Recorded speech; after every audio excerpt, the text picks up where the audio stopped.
Hi, and welcome to this presentation on the interwar period, the period of time between World War I and World War II.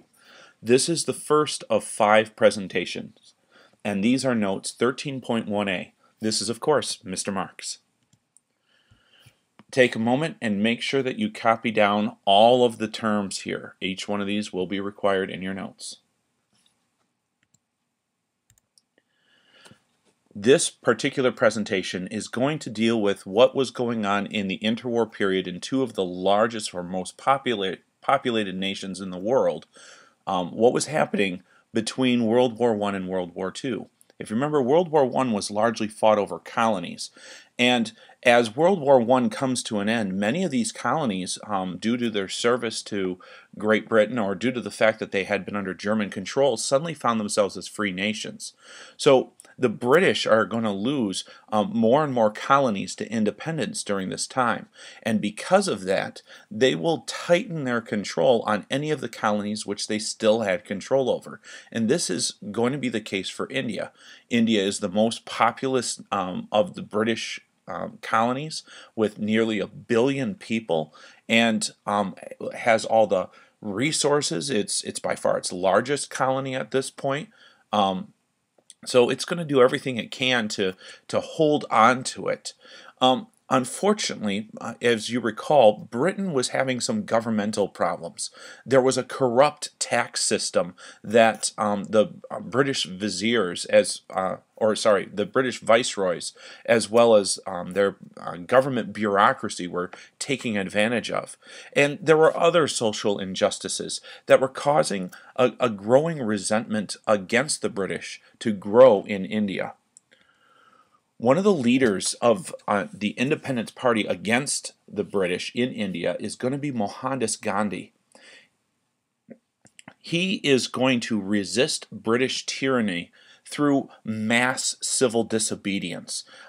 This is a philosophy firmly founded on the idea of ahimsa, or nonviolence, that Hindu and also Buddhist belief that no living creature should be harmed when we're trying to do things for ourselves. Our selfish actions should not bring harm to other people. He's going to lead India to independence, and his movement is going to inspire the civil rights movement here in the United States, as well as many different places, many different countries or former colonies, to declare freedom from their European masters. Mohandas Gandhi will end up becoming better well known as Mahatma Gandhi as he goes through this independence movement. Like I said, he used the policy of civil disobedience. Civil disobedience is the active refusal to obey certain laws, demands, and commands of a government, or in this case, an occupying international power, using no form of violence. It's obviously, this is one of the primary methods of nonviolent resistance. In the case of civil disobedience, you break an unjust law, but then you serve prison time, or you still hold yourself bound to the consequences. You don't try to steal something and run off. You hold on to the consequence, hopefully making it so the legal system, the trials which you go through, will be public enough to show what was wrong. One of Gandhi's commonly used forms of civil disobedience were hunger strikes. When imprisoned for going against British rule, he would refuse to eat anything for as long as he was held in prison. Now, this won't work for every prisoner. It works for many of them, but what will simply happen is the guards will force feed the person who is refusing to eat. But Gandhi had published enough papers, had hit the headlines of so many different newspapers and news agencies around the world, that had the British government done anything to Gandhi, the world would be outraged, and Britain would lose much more political clout and standing all around the world. It was something that they literally would have to release him from prison before he died of starvation or starvation-related diseases.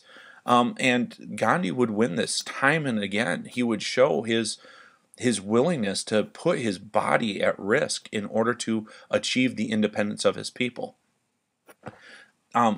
His worldwide popularity is also going to be due to his ability to just motivate people, such as in the case of the Salt March. This is an important part of the Indian independence movement. It was a campaign of nonviolent protest against a British salt tax. Now, salt was plentiful in India, but the British had basically been taxing the salt which people were buying.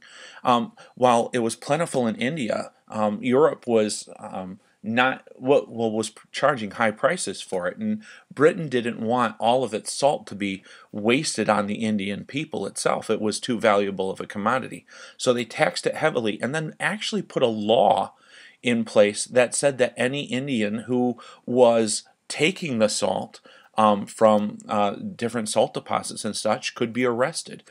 Gandhi, showed just how unreasonable this was and led this march, this long walk that's going to take almost a month from an interior city in India to the coastal city in Dandi, where these salt deposits are. This will happen from March 12th of 1930 all the way until April 5th, where you can see Gandhi on the right there, literally just bending over, picking up some salt. He says it's there for anyone to take. There's no reason that we should have to be taxed for this plentiful commodity. Now, this isn't going to bring the downfall of the British government overnight. This is the situation as it was before we would end up in World War II. India will still not be an independent nation at that time. It will still be a colony of Great Britain. Meanwhile, China, the other highly populous nation in the world, was seeing the end of the Qing dynasty. If you remember, the Qing dynasty was a weak dynasty. It was ruled by a variety of warlords who were in constant competition with one another, not just through military means like a warlord the name would suggest, but also by using European powers in their spheres of influence in order to try to dominate certain sections of the empire. The person pictured there is Puyi. He is the 12th and final emperor of the Qing dynasty. And he's going to just see the entire dynasty fall apart. As the Qing dynasty comes apart, more and more patriots are going to organize as they see the Qing dynasty become more corrupt. Different groups are going to arise in order to overthrow it. And finally, in 1911, the Wu Chang uprising is going to break out, and just 2 months after that, over 10 provinces of China are going to declare independence, and that's going to make it so the Qing dynasty is going to disintegrate very quickly. One of the people behind that uprising is the leader of the Nationalist Party, Sun Yat-sen. Dr. Sun spent most of his time actually in America, in the United States, in exile, so that the Qing dynasty would not be able to capture him. And so most of his leadership was actually done through letters and missives and other sorts of things that had to be sent across the ocean.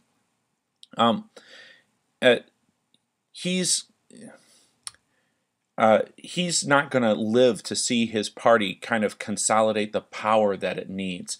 In fact, once he gets to China after the Qing dynasty is overthrown, he himself isn't going to maintain that popularity. There's only one thing which he was very good at doing, and that was keeping the party together. In order to defeat the Qing dynasty, he said that China had to be a unified people. And so he really focused on dealing with two major groups, this group of nationalists who wanted a national pride in China and they wanted the foreigners kicked out, and the group of communists who were very much opposed to the capitalistic nationalists. The communists wanted more power in the hands of the peasants and wanted more local control of governments rather than a strong central government, which ends up being an ironic point in history. Sun is going to really try to hold these two groups together, and that's going to fall apart with his death in 1925. His successor is a man named Jiang Jishe, also commonly heard of in America as Chiang Kai-shek. He's Sun Yat-sen's close ally, and he'll become Dr. Sun's replacement once Dr. Sun dies. And that's the two of them together in the picture on the left, a young Chiang Kai-shek standing next to the seated Dr. Sun. He's going to become China's overall leader after a series of battles which he uses to consolidate his power. And rather than continue the alliance with the communists, he's going to try to root them out, and he's going to use his own military abilities to chase them down and to kind of make sure that they weren't able to control China at all. He will end up basically ruling China from 1928 to 1948, and he's going to help lead China against Japan in the second of the Sino-Japanese wars. During that time, these wars are going to be very costly for his national movement, and it's going to weaken his government quite a bit. But he himself is going to be seen as a popular war hero, and his popularity is never going to be greater during that time. His main rival is Mao Zedong. The communist movement was originally done in smaller cells, and Mao was one of several leaders in control of one of these different communist cells. These small groups of communist movements were trying to get together to unite in an army against the Chiang Kai-shek's nationalists after their fragile alliance dies with Sun Yat-sen. Mao Zedong is going to gain his prominence, becoming the main leader of the party through an ordeal called the Long March. As Chiang Kai-shek chases the communist army from southeast China all the way up into northwest China in 1934 through 1935, the communists are going to have to take this, what's basically just a long march. It's a very difficult journey. They average about 50 miles of traveling every day. They go through mountains, they go through deserts, they go through jungle areas. It's not an easy task. And normally this is something that would break a group, especially as they find themselves down to about 1/10 of the number of people that they had when they started their journey. However, this serves as a rallying point. First of all, Mao Zedong is able to use this as a constant reminder to the communists that they have already fought their way through adversity. It's going to make them more popular with the peasants, because here's a group of people who won't give up even in the face of these very difficult conditions. They're going to travel about 6,000, some depending on the group, 8,000 miles on this really tough trail, and that really binds a group together. And it's during here that Mao's going to show himself as a true leader, one that everybody else can depend upon. But most importantly, It's going to show how much the Communist Party, this Communist Army, cares about the peasants. You see, every village, every farming community that they went through, rather than just take all the food that they could, they either paid for it or they spent time working, would stop long enough to help people out in the fields or do other things in order to improve the area they were going through.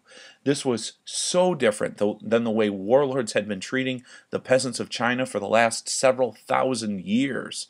It was a completely new way of doing things. And the peasants saw now that this communist movement truly was interested in putting the power and the land and the means of production in the hands of the people themselves. And this word of mouth is going to spread faster than the army itself can actually move. And it will be something which the popular people, or the larger population of China, is going to remember after World War II comes to an end. This is, again, the situation is not resolved before World War II starts, and these two sides are going to have to put aside their differences at that point. But this is how this is the situation that China will be in as World War II begins.